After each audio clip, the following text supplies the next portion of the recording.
Hello, my name is Andy Weinstein, founder and CEO of Godot and host of What Are You Waiting For, a podcast by Godot. Today we have a very special guest. We have Matei Zatreanu on the call, CEO of Systems2 and friend. I'm really excited to have him on. He is a data-focused VC, and I would love to get him to do a quick introduction of who he is and what he does.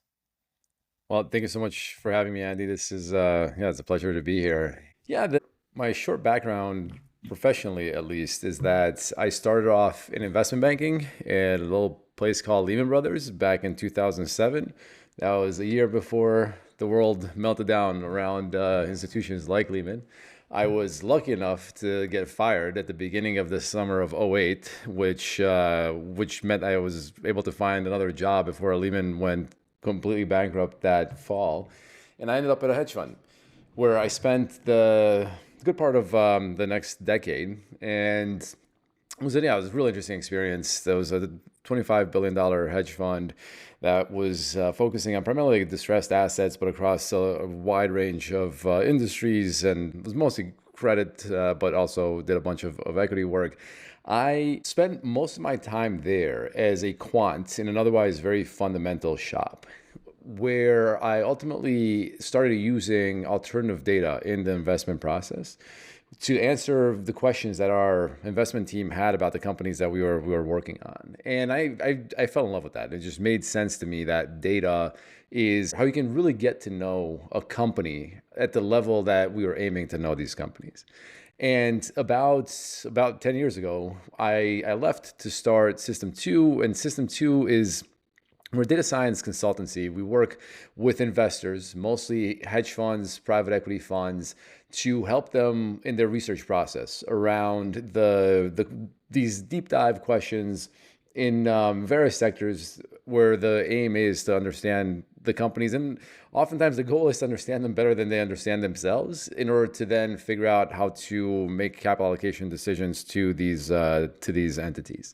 And so we spend a lot of our time thinking through data investing. And at this point, we're one of the, if not like the largest data team on Wall Street. We're working with clients that are collectively over, I think, 115 billion assets under management, where we're directly helping them with their research, which gives us awesome access, right, to some of the most brilliant investor minds out there. What are their fears, concerns, but also what are they excited about? And we get to play a role in answering these questions and getting to think about how the world works. And it's led us down many paths. We spend about a third of our time on consumer names, a third on TMT, and the last third is everything else from energy, infrastructure, healthcare, real estate. And it's been an awesome journey to get to this point. That's great. And so you talked about alternative data, and I want to kind of prod down there. What was the moment that you had, like your aha moment in basically realizing that alternative data, first of all, what is it? And secondly, that this could be your secret tool for what essentially became a defining aspect of your career as the data guy on Wall Street. Can you elaborate on like what was that aha moment and also explain what alternative data is? Yeah. And so if you think about, there are two broad types of investing. One is quantitative, where you have the computer algorithms that are doing a lot of the data processing and thinking for you. And then there are the fundamental investors. These are the Warren Buffett types that are trying to invest in companies for the long term. They're not trying to compete with these high frequency traders. They want to really understand these long-term shifts and how they impact certain companies and try to pick the winners and losers in these sectors. And if you think about the job of a fundamental investor, or how they went about their research process historically, and to this day, a lot of it was, okay, obviously ingesting all the company financials, everything the company is saying, you're getting on calls with management. And the big part of the research process was doing expert network interviews, where you get on a phone with the former executive from one of these companies to ask them all sorts of questions and try to get insights into what that might mean for the company today.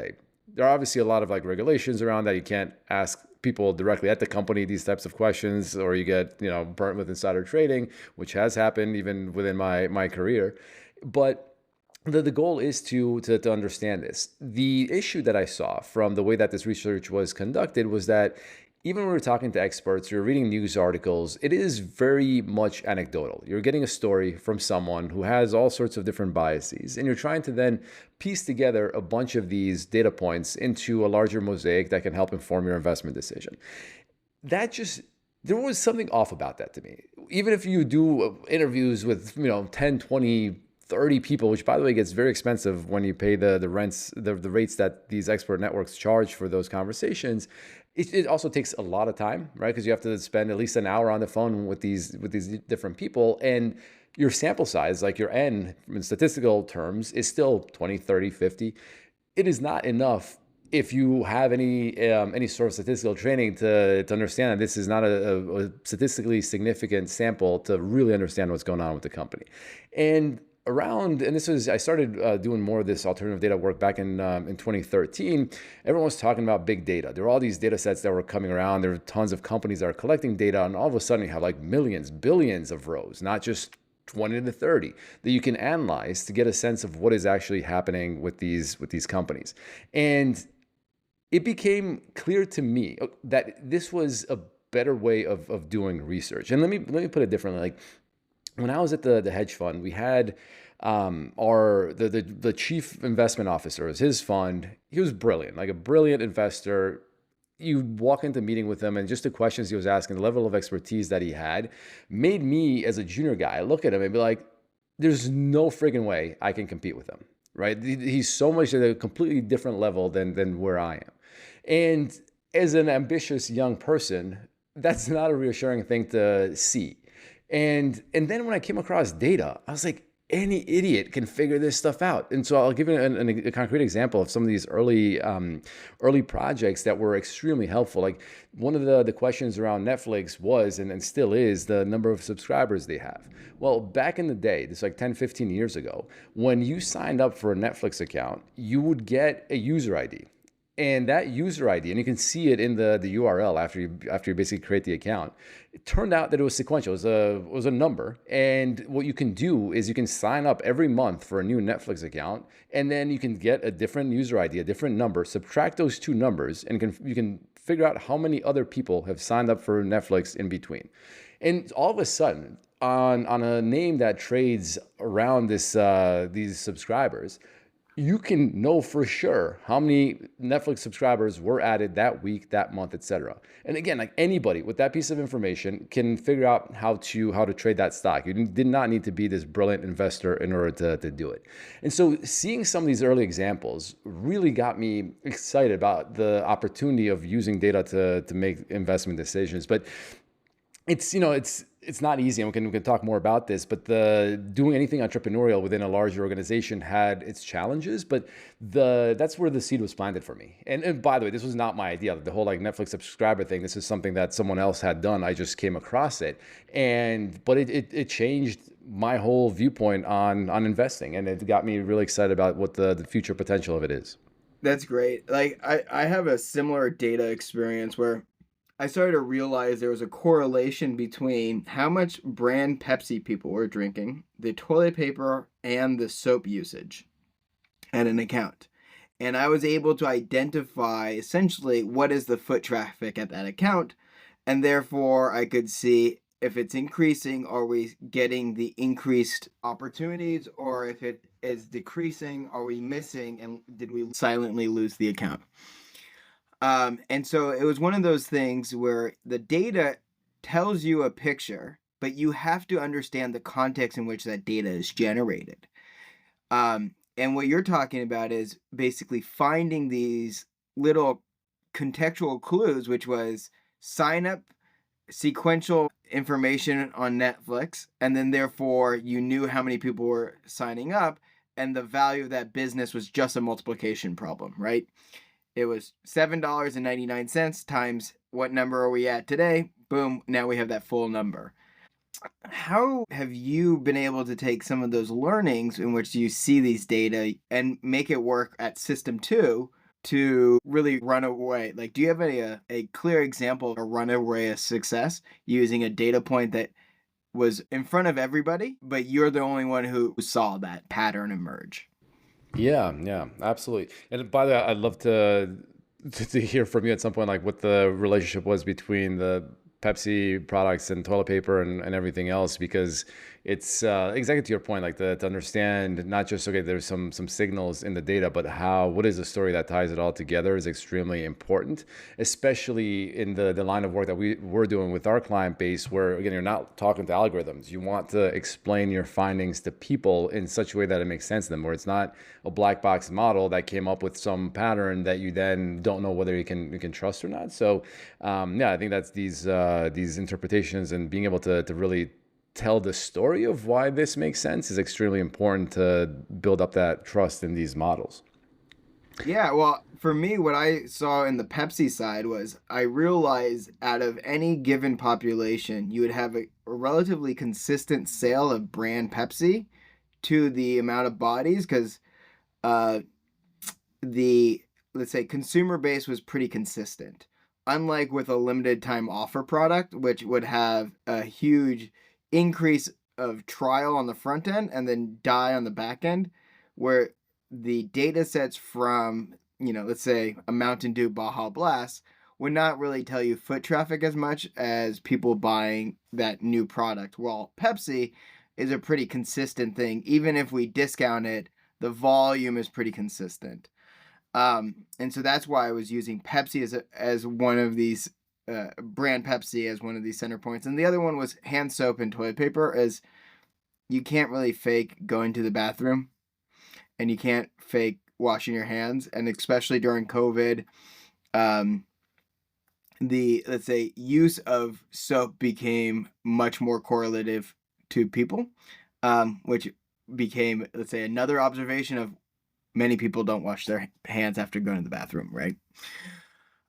So there's a lot of things that you can piece out of that data, but you have to understand the local context. And so how do you get that local context when you're looking at these big data sets? Because I see this all the time where people use a big data set and they haven't even evaluated what the biases associated with that data set or how it was collected. Yeah. No, absolutely. And that is a big part of the job, is around figuring out what data do you want to use and knowing that. And from the outside, it can sometimes seem as like, okay, you have access to all these things. It's potentially creepy. You get this, have visibility into millions of people's credit card transactions on a daily basis. You can see email receipts. You can see locations. You can see web traffic behavior. And from the outside, it sounds like, oh my God, like this is surveillance state looking at us. The reality on the ground is that we are working with relatively small sample size. Again, much bigger than calling experts. We're still into the ballpark of 5% of the population. And even though that's millions of people, you still do not, you're missing 95% of what's actually happening at this company. And that 5% that you are seeing is not necessarily randomly distributed, which means that you could have biases, exactly to your point. And the other main thing that happens is that these biases change over time. Like we have the credit card data is one of the major categories that we use in consumer. And these panels you're receiving data from, and this is all like opt-in. People have essentially agreed to have their data shared anonymously. But you could lose a financial institution. Like one bank can drop out of the panel for all sorts of reasons. And all of a sudden, your models would change. If you don't realize that the data, or then the data vendor may replace that one bank with some other bank that they have access to. And the total number of users could still be the same. I'm still seeing 10 million people's transactions, but I swapped out 1 million people for somebody else from a different panel. And so without understanding these biases, it's extremely hard to figure this out. And conversely, if you can figure out what the biases are, you can do some really, really good work. And I can give you a bunch of examples around this. This is where from a technical perspective, it can get pretty nerdy, but it is where the bulk of the work is in trying to understand what is the data, how do I adjust for these biases, what kind of models do I want to build on top of it in order to then come up with some kind of a forecast that I can trust. And And sometimes you can get data that just doesn't work. It's, one of the classic examples that happened to us years ago is we were looking at credit card data for an apparel company, and usually the credit card data is pretty good for these consumer brands. But in this case, it wasn't, and the client had tried the off the shelf credit card products, and it didn't work, and so they came to us for help. The company was one of these plus size women's apparel companies, and it turned out, yeah, the data was just not working. Was not working for that name, and the reason for it is that the customers of this company are not just or if you randomly pick people from the U.S. population and track their spending, it turns out that you won't get as many of them that are in this particular demographic of like women who are plus size. And what we did is to say, okay, like how can we actually figure out who are the customers of this company, and then look within our credit card data to be able to identify customers that look like them so that we can hopefully get a better forecast. And what we did is we looked at the CDC to actually publish obesity rates at a very specific, I think it was county level, if not even more granular than that, maybe it was even zip code level. And so what we did is we looked at, okay, like let's look at places that have much higher obesity rates, which would then be correlated to women buying buying clothing from this plus size apparel company, and give a higher weight, pun intended, to the customers in these counties where the obesity rates were higher. And once we readjusted our credit card panel to basically focus on these places that have higher obesity rates, all of a sudden the correlation was phenomenal. We're able to really like forecast what the company's sales were doing, because we readjusted the panel in order to make this work. But it really changes depending on the nature of the question. And this is when you need to have a good understanding. In our case, a good collaboration with the investors on the other end of this, who know the company, have a sense of who the customers are, what the issues might be around it, and then we can come in with our data knowledge and say, okay, how can we take these insights and then change the data so that we can hopefully make it work. Awesome. Well, I want to do a quick pivot to something slightly different than the data and biases. I want to understand your biases growing up in Romania, moving to the United States. Can you walk me through what that experience was like? When did you move? And how has that shaped the world around you and your essentially the vision that you see? How is it influenced by kind of living abroad and then coming to the United States? And then again, what age was that? Yeah, I mean, it definitely had a big impact, and it's something that we were talking about this earlier. Obviously childhood makes a difference, but in particular, like what I've also realized in my career, my life in general, is that the moment you can come to terms with what like fucked you up as a kid, or what your vulnerabilities or insecurities or traumas are, the easier it is to then be able to see when your actions are impacted by that in today's world and try to do something about it. So in my case, I grew up in communist Romania in the 1980s, and the 1980s in Romania in particular were not good. For various reasons, our dictator basically decided to, on a mix of like internal and foreign policy, decided to tighten the belt. As a consequence, there were mass shortages of basic consumer products, including food, and so you'd wait in line for hours to buy butter. We had coupons, literally coupons that were allocated to each family based on the number of people in the household that you can then have to present to buy butter. Even though if you had more money to buy it, you were not allowed to get it if you did not have the coupons. And so it was a really shitty place to be. And then in 1989, there was a revolution that overthrew communism, it's also when communism ended in the Soviet Union and more broadly. And Romania was one of those few places where our dictator did not want to transition peacefully. And it was this pointless, bloody revolution. Even though like Russia itself transitioned peacefully, our guy was like, nah, I love being a dictator too much to give this gig up. And what happened was that, yeah, people were out on the streets protesting, just like, we may have seen images of the Berlin Wall coming down. Everyone's really excited. There's this optimism in the air. And there was the same thing was happening in Romania, except that our dictator decided to send in the army to stop those protests and retain his power. Yeah. Well, So, sorry, I just want to do a quick interjection just because I don't know if all of our viewers or listeners will understand kind of who Ceausescu was, the dictator of Romania. And I think it's important to understand for guests is basically Ceausescu is the image of the person that you have as a dictator in a tracksuit. Um, he is known to have a secret police that collected way more data than they can process. The Borat character is somebody who would be idolizing a Ceausescu in the world. Do you think that's a fair evaluation of Ceausescu?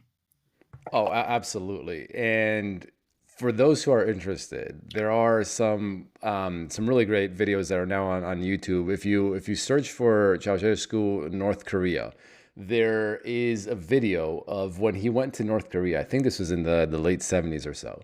And Kim Il Sung, like the dictator there, like put on this massive parade in his honor. And you like it's like, we're talking about these kinds of like military parades and leaders that get excited by this stuff.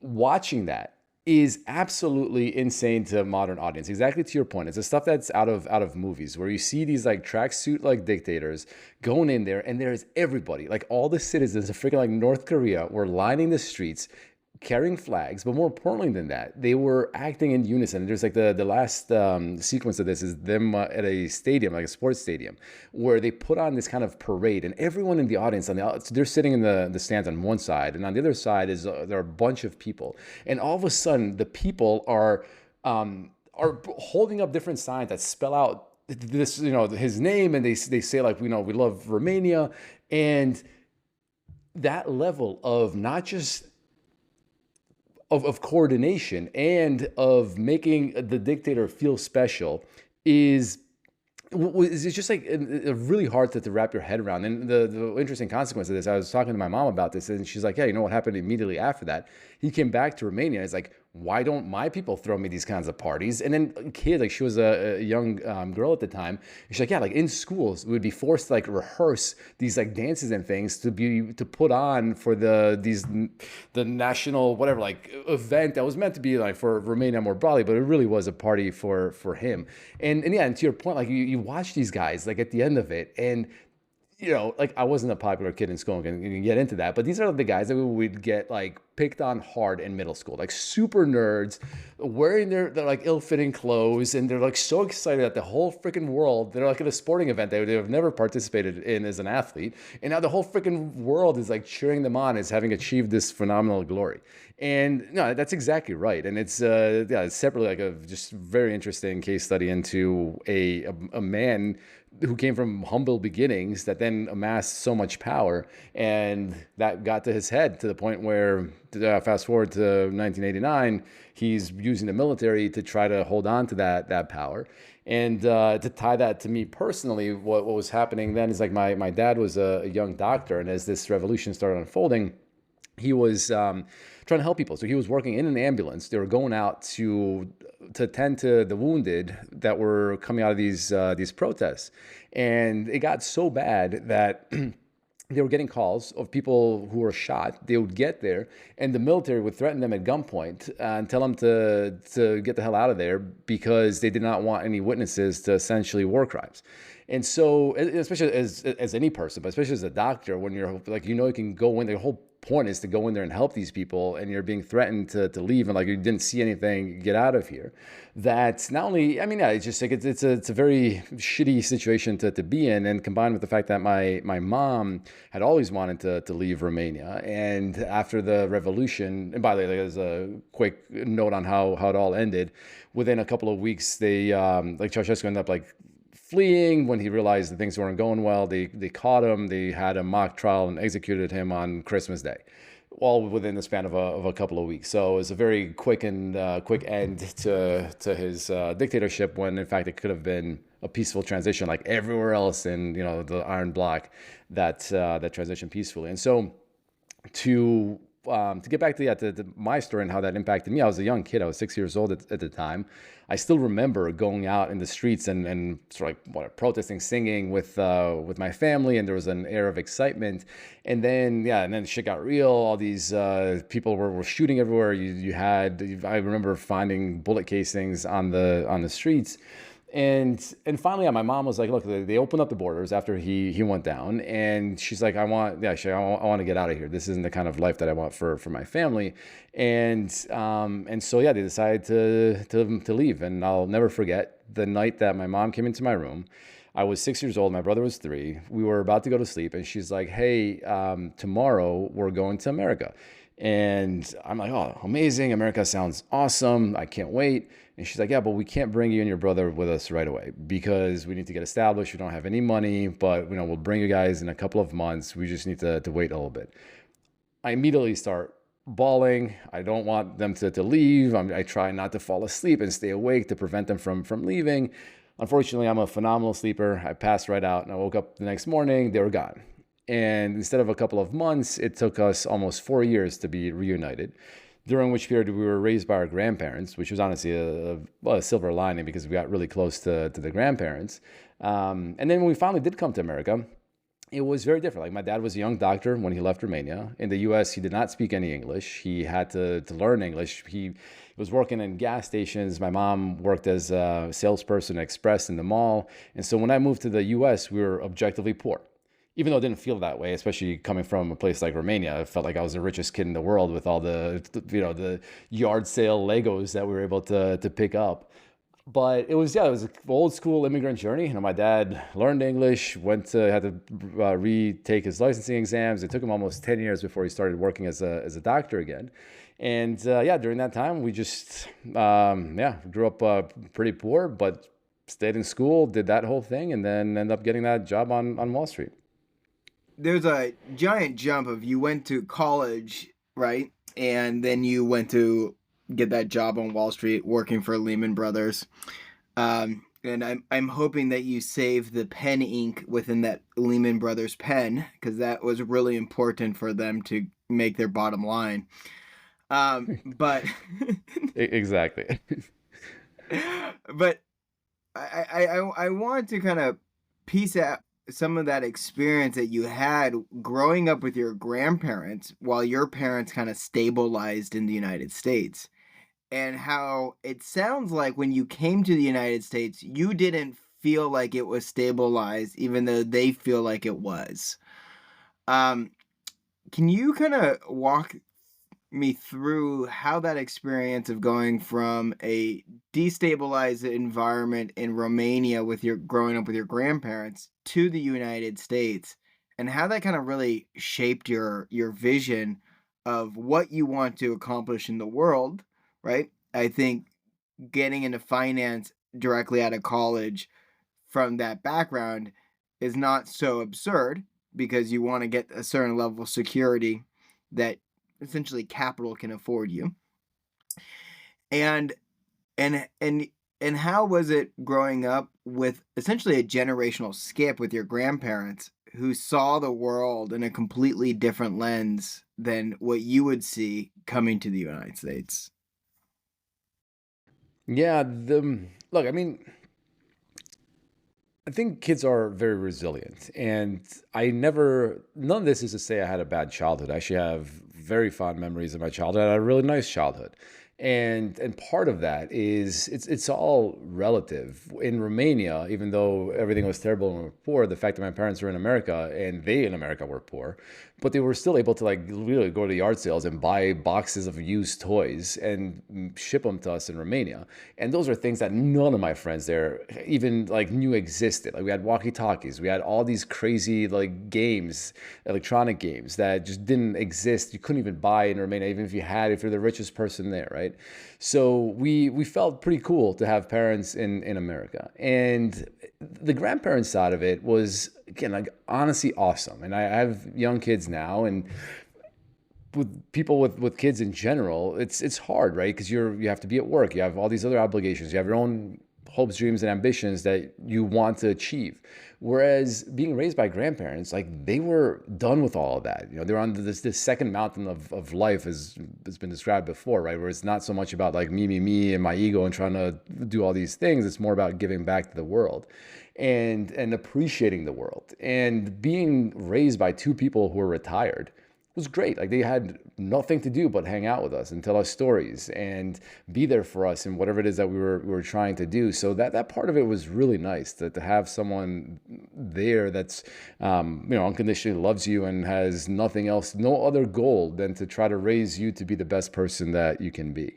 And then coming to the United States, I think, and all these things obviously shape you as an adult. I think like on the downside, like the main issue I have is around abandonment, right? It's when your parents leave you when you're a young kid, it's not easy to come back from that. And even to this day, right? Like we can talk more about this, but the primary motivator for me and my company and everything else I'm doing is actually to build a tribe of people around me. It's less so about making money or scaling or doing this or that. It's actually finding my people and getting those people to stay and want to work together on these things that we want to work together on. And so, and then, yeah, on the other side of it, coming to the US, I saw the usual, like, grit, ambition. Like I can't imagine, like putting myself in my dad's shoes. Like he was in his like 30s, a little bit younger than I am now, with two young kids. You don't speak the language, and then you have to like take these licensing exams that you never even saw multiple choice questions before. Like this is the kind of change that it's hard to comprehend. Where, and it's not like you have like YouTube or all these things where everyone now has things that have equalized a lot more. Like back then in Romania, all the exams were like written essays and just oral exams. And we did not have Scantrons. We didn't have multiple choice. And that on its own is something that you take for granted, having learned how to take a multiple choice test and how to like exclude certain answers, and you can play the probability game if you're not sure what the ultimate answer is, right? And to see him struggle with this and fail like year after year, and these exams were offered once a year. So if you fail, you have to wait another year before you can take it again, and keep trying and keep trying. In the meantime, try to do whatever you can to get some money to keep your family alive. And then yeah, and seeing that growth and that perseverance was extremely helpful to me, and it's something that to this day I admire. Like I wish I had the work ethic that my parents have had, and so. And then the other main thing that has taught me, and especially like on the entrepreneurial journey, is that I'm not afraid to be poor. And I was talking about my wife about this, and she also started a company, and we're like, first generation entrepreneurs. The companies have done quite well, and there's always pressure that hey, there's always something, right, that you fear can torpedo the business, and you feel like you can go bankrupt at any moment. And that kind of serves as a driving force to get you to keep going and to keep innovating. But at the same time, there's that knowledge in the back of my head. I told her this too. It's like, we've been poor before. We know what it's like. It's not that scary. Versus other people that may not have had that experience, right? And then to you, like, and I know we've talked to a bunch of people about this, including some of the groups that we're in, where like that loss of wealth is a big scary thing that then it ends up preventing you from taking risk. And for me, it's like, yeah, like, look, yeah, it's not, you can survive is a short version of it. Like as scary as it might seem, it's like, I was super poor in Romania, and I felt like the richest kid on the block. So it puts things in perspective, while at the same time, it gives you the kind of like motivation and the drive to achieve great things.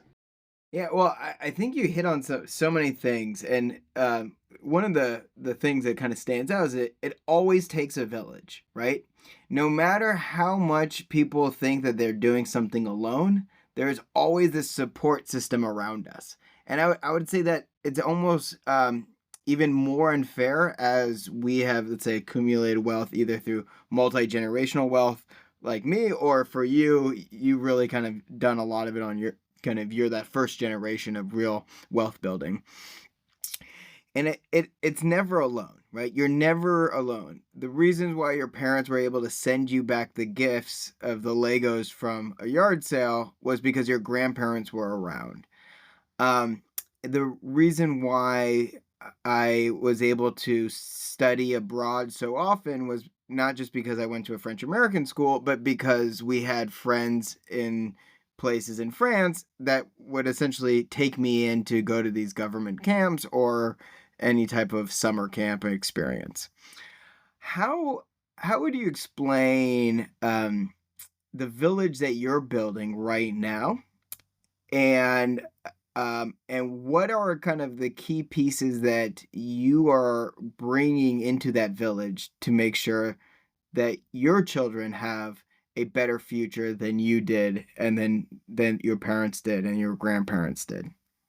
Yeah, well, it's a great question, and it's been interesting to be start being a part of these family office circles, because in these circles, like, we're what's known as the first generation, and which is, like, from a wealth perspective, true.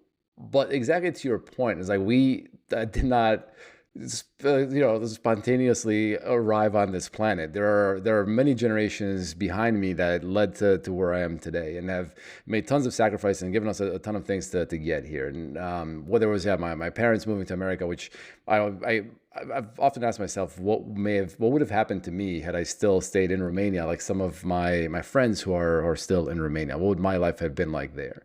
And yeah, had my grandparents not been around to raise me, what would that have been like? And to your question, then, okay, you realize that it is important to be thoughtful about the people that you surround yourself with. And that was a relatively, like, late realization for me, is to say that I family is family. But with everything else, you have a choice as to which people to bring into your circle, and to be mindful of that choice. And sometimes they're very, very hard decisions to make. I've struggled with this a lot, where there are certain people that I've known for a long time. Some of my best friends from childhood, and you come to the conclusion that they just, yeah, our paths have diverged so much. No matter how much I love them and the loyalty I feel to them, they, like, some of them bring me down in conversations. And I want to surround myself with people that are optimistic. I still want to build things, not people who constantly complain about things. And so thinking through exactly, like, these, to be, again, thoughtful about the village that you want to surround yourself with, is, I think, extremely, extremely important. And oftentimes we act on much more of an instinct than, or just, go with the flow, versus being really deliberate about that.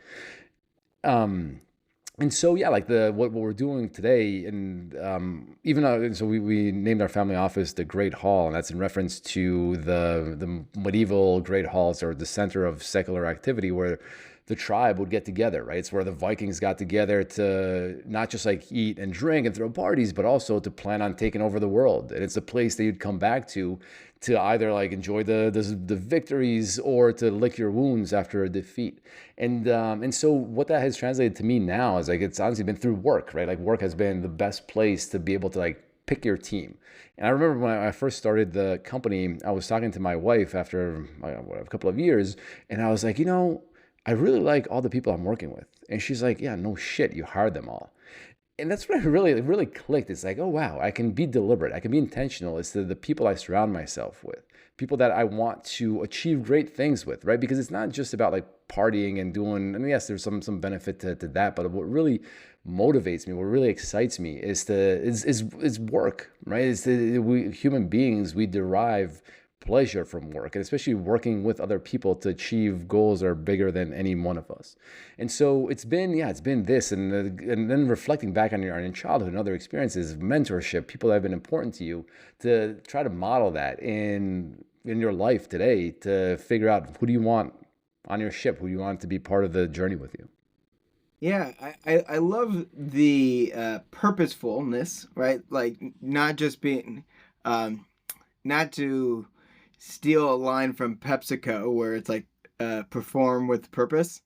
But I think that there is something real to that. And one of the things that kind of really excited me when I offered to have you on the show, and you probably responded back within a half a second, was the fact that we've had a few conversations that just briefly touched on a matter, but we're part of a community that really I feel like stands out relative to other people in our situation because of how open and purposeful we are with our kind of our network and building it up. And it's almost like we understand each other's perspectives even though we come from different places.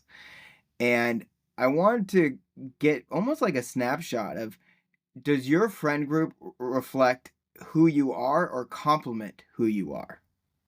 Hmm. That's a good question. I think, over time, I'm trying to have it be more of a compliment to who I am. I think when I was younger, it was more so a reflection. Okay, you're both on the same, whatever, you're playing the same sport, you're in the same class, or if, depending on how far back you go, like my earliest friends are like people that we literally, our moms met on the playground. And it's like, oh, you like swings too? Great, we're going to be best friends. And over time, it's changed to be more like more thoughtful as to like what I want from these relationships. But at the same time, and again, as you were just talking about, like some of these groups that I have now joined, which I think have been phenomenal. The downside is that, like, it is harder to strike long-term friendships as we get older. And especially as we're, like you and I might have been best friends.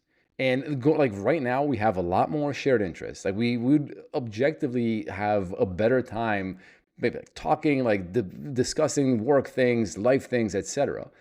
Except that we just, we met when I'm 40 years old right now. And it's a lot harder for me to make a best friend at the age of 40 than it was when I was 2.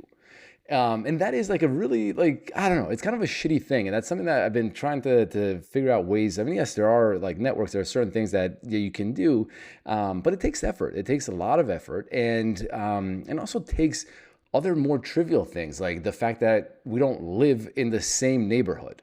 Right? Like it's not like if we sat next to each other in the classroom, we're more likely to become friends than people that were in different classrooms.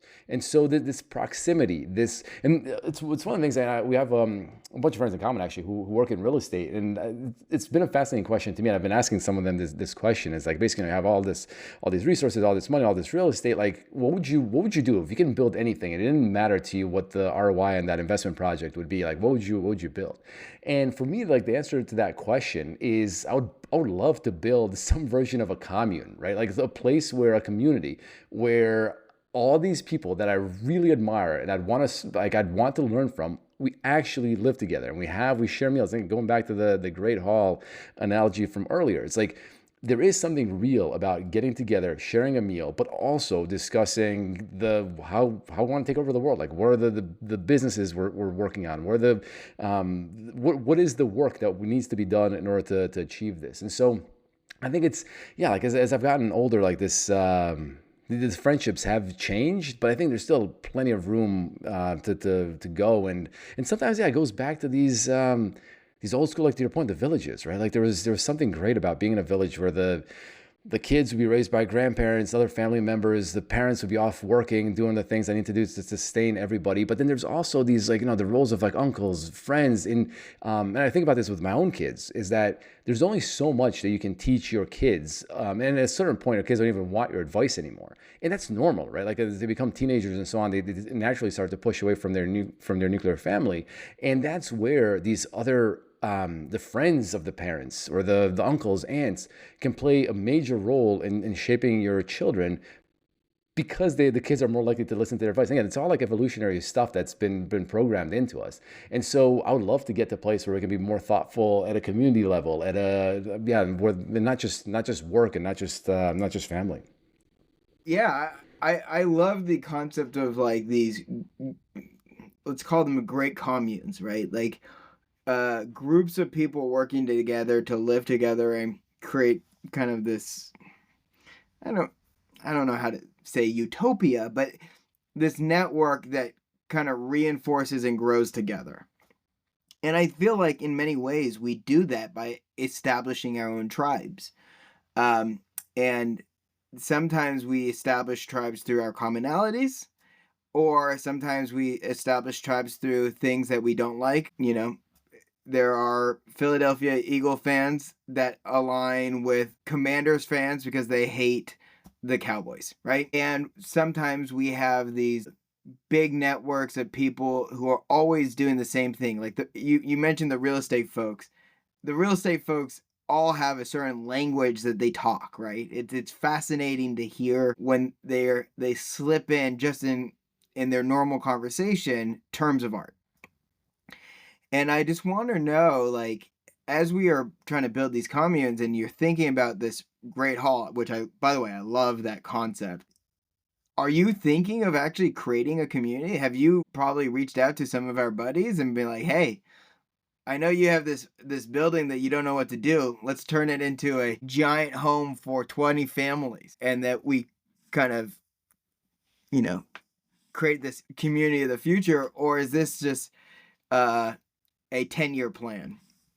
No, like that's a great question. I think it kind of goes back to the title of your podcast. I would love to do something like that, and I have not for all sorts of reasons. Mostly that is just not the what I'm trying to focus on right now. Although it probably is what I should be focusing on, because kind of going back to like what ultimately brings you joy and satisfaction, and it's oftentimes not just okay like achieving a revenue growth target that you set for your companies, but it could be that something like that is something that ends up working better. And especially, and I think what's, I know you don't have kids yet, but like on kids, I have a 4-year-old daughter and an 8-month-old son. There's a set amount of time where they're with you. And so if we're going to build this commune, like now is the time, right? Like no one's going to care to be part of this when they're teenagers or when they're out of the house. And so, yeah, and I probably should be doing that. And it's kind of funny to like going back, and I was reading up some biographies of Stalin and Alexander the Great and some of these people, and all sorts of like aspects of this come out of a reading at my age now that I definitely would not have picked up on much earlier. And like basically the main thing I got out of the Stalin biography is that the first of all, they were like, it was kind of like a startup movement, right? They were nobodies. They were revolting against the monarchy, and then they basically turned, like, the Kremlin was a commune. It's nuts. It's like they literally, all the kids were like running around, and it was like they were spending a bunch of time at the Kremlin, and they had their summer villas where they would take everybody to hang out for the summer. Obviously, the rest of like Russia was starving because of all their policies, but they had all these supply trains of food and all these goodies coming to their summer residences. Stalin was known to be driving the kids around in his limousine, cars were like a new thing back then, and it was like giving the kids a ride around the compounds, and everyone slept with everybody, which was another like fun side fact of this. But it was like, yeah, like the Kremlin was a commune of people that were trying to, in their minds, do the right thing and build a society that was better. And we've seen this in a lot of obviously this starts the borderline cult, but there is truth in these communities, and we do see this like in religious communities and in other places where it can be quite effective to have people that are living together, but also like working together towards some common goal. But look, yeah, if we can convince some of our friends to if you have a property, it's not even, it doesn't, we could pay for these things, right? Like I would venture to guess that a lot of people would pay quite a bit of money to do this. And I live in New York City most of the time, and I've jokingly talked to friends about, like, yeah, what if we just bought like a smallerish building where we have 10 families, 15 families like living in this building, and then all the kids can play, you can have shared childcare, you can have different people taking care of these things, you can have communal eating. I think it'd be a lot of fun. I'd be down for that. Great. You talked about reading books, and I'm trying to do a book a week on Audible, just because I don't really have the patience to sit down and read. And I just finished Ezra Klein's Abundance, and I feel like that is a book that's top of mind for a lot of people these days. Do you have a specific book that you're currently reading? And yeah, what is it? Yeah, no, I do. I do like to read quite a lot. I the thing is, I'm one of those people that tends to pick up and start reading a bunch of different books, and then I try to get them the most out of them. So I'm just going through some of the things that I've been reading. I've actually started reading one of the books the book that's right now in my Audible is a book called. It's basically about God, but it's a history of religion from not a theological place. It's more about like how they came to be what they are, which is a topic that's really interesting to me, right? Because if you look at if you look at this concept of community, and you ask the question like, how can you get people to be coordinated to work on the same things?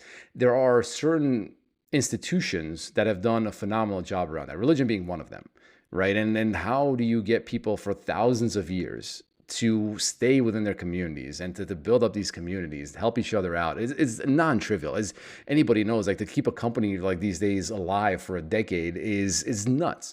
And let alone like having something last for 1,000 years. I think another genre of books that I've been reading has been about military history. So that's the Alexander the Great books that I mentioned before. I think there's something like really interesting to me about the military as it relates to community, which is that the military can take a group of strangers and within a short amount of time, they're willing to take a bullet for each other. That's crazy, right? Like, as anyone who's tried to run a team, especially like in a business context, to get that level of commitment to the not just the overall goal, but to the team itself is extremely, extremely hard. And at the same time, there is something extremely primal about knowing that the person next to you is willing to take a bullet for you, right? It takes us back to the village days where, and it's not to say these villages were, like utopias, kumbaya, everybody was happy and rainbows. There was plenty of like jealousy and arguments and fighting that happened within the village. But the moment that the enemy was at the gates, you knew that you can trust the people around you to defend the community. And that's something that I was actually talking to. I started getting involved with a number of military organizations, especially like within special forces. And I was talking to one of these guys who's now retired, and we're talking about this, this exact concept. And he was, he confessed to me, like, it was actually really like, it's very impactful, very like sad stories about their transition outside of the military. And he was saying that, and we were doing a Zoom, and beautiful background. He had like these like nice like French doors behind him, super sunny. Like it was a nice home in a nice community. And he confessed that it took him a long time, like even to that day, to be comfortable, to feel safe in that room because he had doors behind him. And like the enemy can sneak up on him from behind. Compare that to when he was like deployed in Afghanistan and they were out in the field and you're surrounded by enemies or you're taking fire. And when it's your turn to sleep, he's like, yeah, you can sleep perfectly through a night because I know it's my buddy's turn to watch out for the group, right? And it's in these two situations, like a beautiful suburban house, sunshine, everything's great, and you don't feel safe. In the middle of a combat zone, you're like, fuck yeah, I get to sleep right now because it's Andy's turn to watch for, to keep an eye out for the group. And so there's like, yeah, it's very interesting concept around like how to create these kinds of communities. So a lot of the reading that I've been doing has been learning from these kinds of institutions, whether it's like military, religion, or even other successful companies, to understand how they've built this community. Yeah, I love I feel safe because this person is on duty. And it essentially that breaks down to a simple thing called trust, right? I remember when I was in Costa Rica and I was doing a summer thing and where we were collecting samples of bullet ants, and my uh, my fortunate situation was I was the first one of our group to be bitten by a bullet ant, so I knew the pain, and so then I became the most aggressive swatter of bullet ants on people's bodies. It's because I realized that when those jaws locked, oh, it was a pain in the butt to remove. And it was painful. And so you end up basically learning to respond because now you want everybody else to defend you like you're defending them because it hurts so badly. Um, and we talked a little bit about this as our trauma is is in a weird way what shapes us to be resilient in the future. Um, and so one of the things that I keep on seeing when we talk about trust is a lot of people are expected to assume trust without earning it. How do you earn trust in what you do? Yeah, that's tough, and it's something that well, I can answer this, and maybe I can start off by answering it from a business context. It's hard, right? And it's something that we've realized that we need to do from day one when we're talking to someone. And trust is one of those things where it's you can make a great first impression.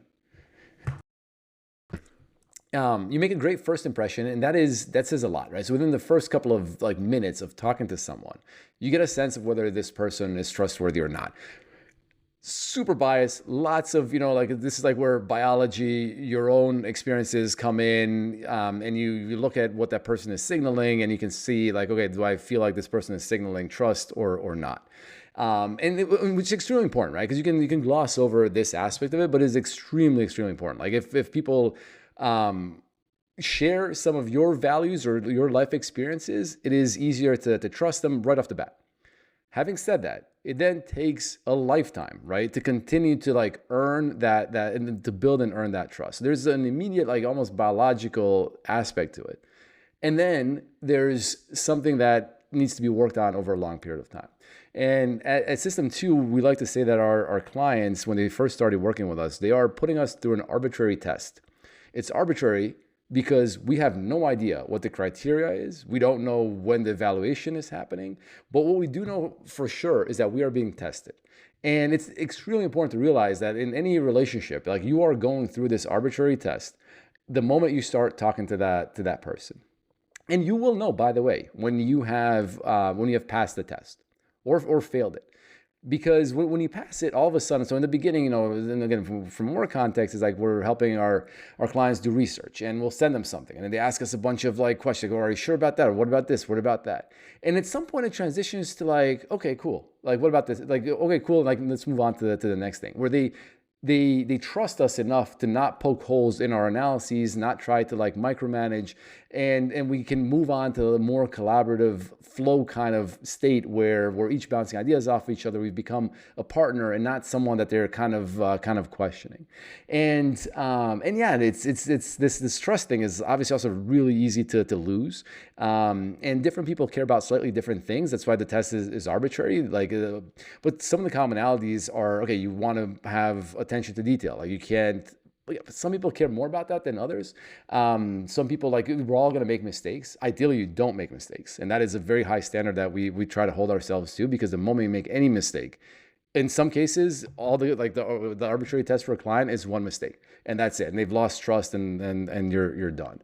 And by the way, like the other thing that we've noticed is that you can make mistakes, but after you've passed the arbitrary test. If you're making mistakes within the test period, it is very unlikely that you'll develop that trust. Once you've developed the trust, then it's okay to make mistakes.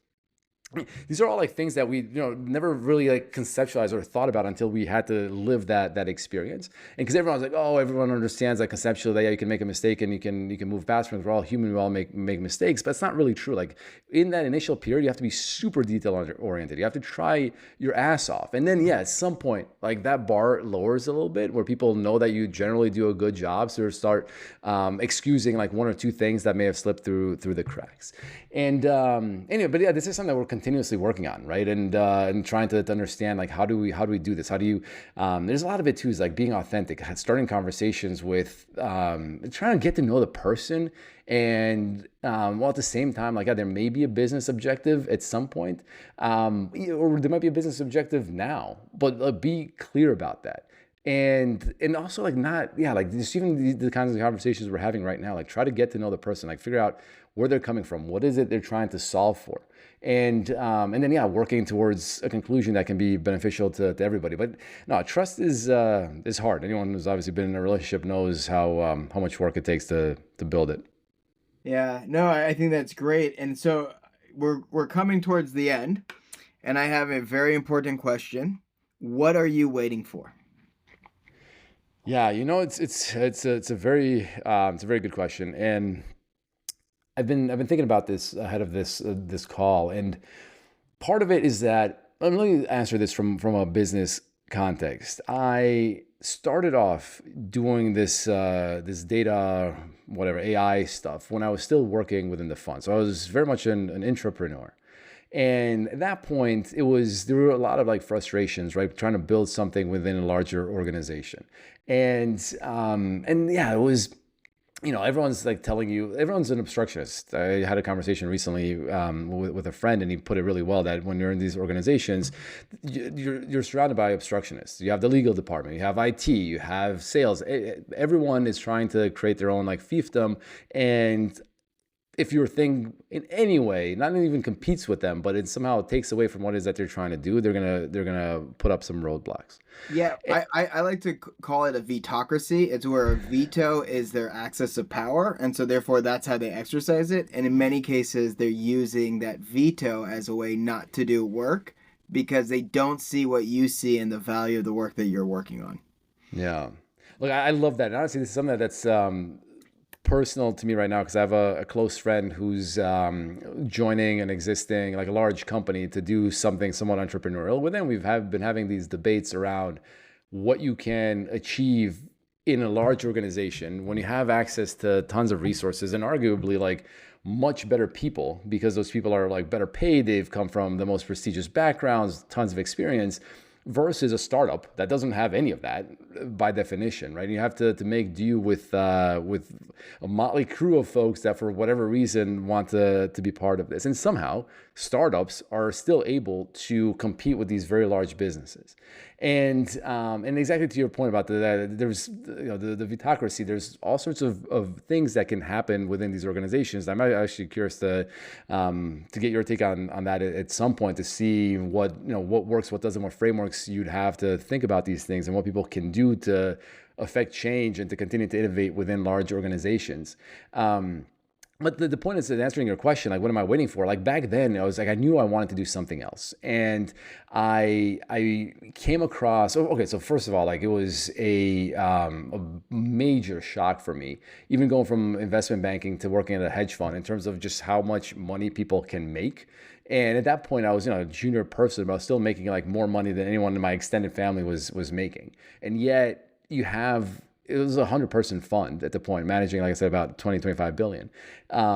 My boss was making a couple of million. His boss was making like 15, 20 million. And then the two founders of the fund were each making around 250 million a year. It was money that I never even realized was possible, right? And yet, I also knew that I didn't really want their jobs if I really sat down to think about it. And I came across this Japanese proverb at the time that's kind of cheesy, but it really helped me in that moment in my life, which was, don't follow, like, to gain true joy, don't follow in your master's footsteps. Instead, seek what he sought. Which meant to me that, yeah, like it's not that I want their particular job, but I wanted to seek the thing that they were seeking when they started this company. And that motivated me to leave. And actually, to your point, like, what was I waiting for? It was like, yeah, like this fortune cookie stupid sign to be like, you know what, like, go pursue your dream and try to figure this out, which easier said than done. Again, like, I was making more money than my extended family. When I was talking to my parents about wanting to do this, they're like, what are you talking about? Like, you're going to throw away all this money, all the things you've worked for, just because you're not, like, quote unquote fulfilled with your life? That's bullshit, right? And yet, like, it was true. And the moment I quit, everything was better. I started sleeping well. I started working out. My life just got objectively better. And for the past 10 years, I've had a lot more agency. Like, whatever I wanted to do, there's no wait. There's no people that you need to argue with to get permission to do. And yet, even to your point, right? Like, and this was a hard question for me, that I feel like I've already acted on this. I've what I was waiting for. I've already made that leap, and I'm living that life. And yeah, I think it's still a very valid question to this day. There are things that I want to do, whether this, this commune situation or the broader like Great Hall that I'm trying to build. And there is no excuse. I should just do it. There are a bunch of things that I want to do, and I should just do it because it's life isn't getting any longer. So, and I think that's been the main realization is like I felt like I was doing it because I've already quit my job and I'm technically working at my own startups. I can do whatever I want, but the reality is like I'm still being kind of scared or maybe even I don't know complacent about embarking on the next thing, or not even the next thing, but increasing the scope or this broader ambition that I have and being able to really execute on that. That's great. And I what I like about it is how much of the self-reflection that you mentioned on what you're waiting for is essentially within versus almost everybody else has really talked about external factors. And for me, I'm fundraising for my startup, so therefore part of it is I'm waiting for capital. And it's like that is the first step of actually many before expansion. And I think what was really beautiful in our conversation was hearing kind of your background, seeing all of these different experiences, and like I don't know how to put this in a super clean way, but it's almost like having met you and then heard your story, all the pieces make sense. And I think that is kind of a beautiful scenario versus many people when they meet me, my pieces don't make sense to them. um, and so it was kind of great to see all of that kind of fit together. Um, but I do think a lot of the times we are our own blockers because we are so worried about other people's perspectives. And as we Yeah, no, grow, we don't need to care about them. yeah, no, I couldn't agree more. And I think that's the question, like, what are you waiting for? You can definitely blame all sorts of people. You can blame the blockers, you can blame all the macro environment, this or that. But that's why I think for me, it's been like such a clear thing. I say, no, it's all me now. Like that's the whole point of me starting this thing. There's nobody else to blame but me. And coming to the realization, hey, there are actually other more things that I want to do that. And I can't blame my boss. I can't blame some random person for doing this. And once you realize you have that level of like agency and you can control the world, then it becomes really freeing. And it's like you're just dealt whatever deck of cards you're dealt, but then it's on you to hold yourself accountable, try to figure out what to do with it. And the reality is like, hey, like whether you're fundraising or whatever it is you're going through, is like to say, hey, like I'm gonna figure this thing out no matter what, even if I don't raise all the money that I want, or if I raise more money than I need right now, like how can I adjust my business plan and adjust the strategy so that I can do this? And it's not like saying, oh, I'm not going to do anything until I achieve X, Y, Z. It's like, no, like I need to do something today. What resources do I have today that I can, like, yeah, if I get more tomorrow, phenomenal. I have a plan for that as well. But even if I don't get all the things that I want, that's also great. How can I then be scrappy and figure out what is that I want to do? And that's been one of the main lessons from running this company and this startup, and also seeing it on my wife's side as well. Is like we bootstrap both companies, and it's been you have nobody to blame but yourself, and that is extremely empowering and freeing, and it allows you to do things that you may not have thought that you can do with less resources than you probably should have had. Well, this has been great. I really appreciate your time coming on this podcast. We are way over. So I just want to thank everybody for listening. This has been a interview with Matei, and we are on What Are You Waiting For? A podcast by Godot. I am Andy Weinstein, host, and I am signing off now. Thank you very much. Thank you, Andy. It's been a pleasure.